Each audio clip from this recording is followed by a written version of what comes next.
কখনো কখনো কোথায় যাব সেটা ছাড়াই বাড়ি থেকে বেরিয়ে যেতে বেশ ভালো লাগে। তোমরাও ট্রাই করে দেখো। আজকে আমি সেজন্যই বেরিয়েছি। অনেক দিন ধরেই কোথাও বেরোচ্ছি না, বিরক্ত লাগছে, তাই বললাম একটু ঘুরেই আসি। আর বাইরে বেরিয়েই কিন্তু মন একদম ভালো হয়ে গেল। রাস্তায় দেখা হলো গণপতিজির সাথে।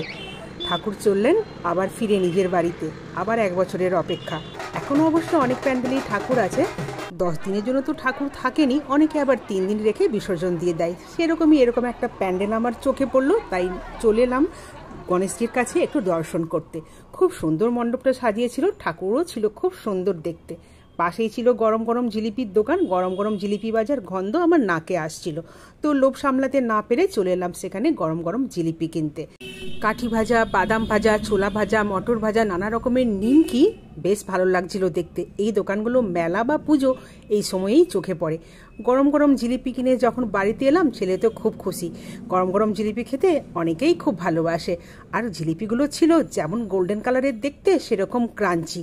তো বেশিক্ষণ দেরি করা যাবে না, রাখলেই তো স্বাগী হয়ে যাবে। আর নেতিয়ে যাওয়া জিলিপি খেতে কিন্তু মোটেই ভালো লাগে না। তো চলো ঘুরে এলাম, মন তো বেশ ভালো, এখন জিলিপিগুলো এনজয় করি। তো জিলিপি দেখলে তোমাদের কি মনে পড়ে? প্যাঁচের কথা মনে পড়ে? জিলিপির প্যাঁচ খুব একটা পপুলার কথা কিন্তু, তাই না? তো চলো দেখা হবে আবার পরে। টাটা।